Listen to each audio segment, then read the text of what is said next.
Humingi naman ng paumanhin ang vlogger na si Tor Bagtik kaugnay sa offensive remarks sa ilang nakatatandang katutubo.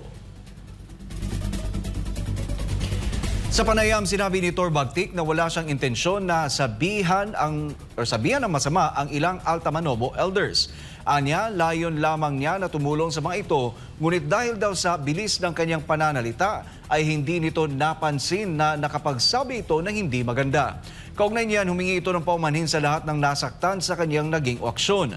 Una namang kinundina ng Indigenous Peoples Mandatory Representative ang pahayag ng naturang vlogger sa Altamanobo elders. Maging ang United Moro and Indigenous Peoples Movement ay binatikos ang pahayag ni Tor Bagtik na bukod sa offensive umano ay nagpapakita ito ng diskriminasyon at kawalan ng respeto.